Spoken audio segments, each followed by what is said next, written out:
Today's the day we switch out the running boards. Let's get to it.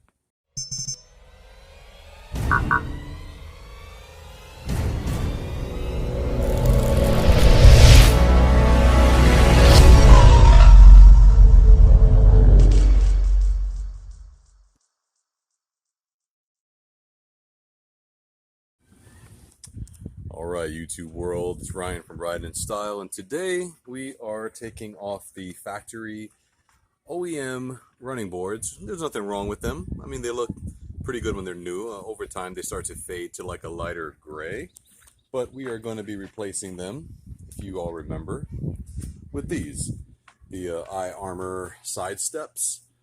And there's only one way to know what it's really going to look like, so let's get to it. As I bring you along the journey, the removal looks pretty straightforward here. Underneath there is 3 brackets, one there, I guess this center bracket there, and then one down there at the end. I'm not sure if these are 10mm bolts or maybe 12. I'll have to confirm that.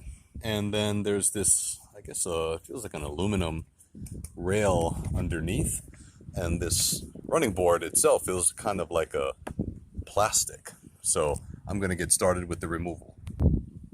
So these are in fact 10mm bolts here.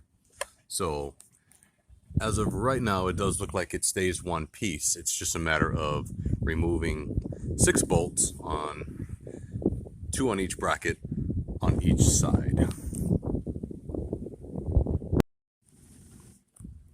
Okay, so these bolts here at the bottom of the running board are 10mm, but to remove the bracket, these upgrade to 12mm bolts. So that would basically remove the bracket and the running boards. It's pretty easy removal. So once you move the 6 10mm bolts from the 3 brackets underneath, the running board pops out just like so in one piece. And then it's a matter of removing the 2 12mm bolts to get the brackets off.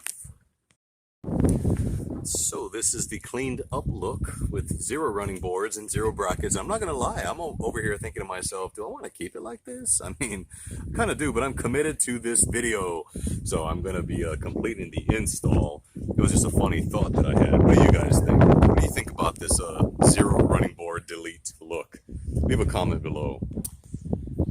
Now on the passenger side, I got the brackets softly installed. None of the hardware is tightened, and I'm about to put on the steps, and that is what is next. Alright guys, so there it is. Here's the final install. What do you guys think? Think it's a good choice? Have the drop steps from iArmor versus the stock running boards? Go ahead, leave a comment below. Leave a thumbs up if you think the build's coming along pretty nicely. And I do thank you all for watching. This is Ryan from Riding in Style.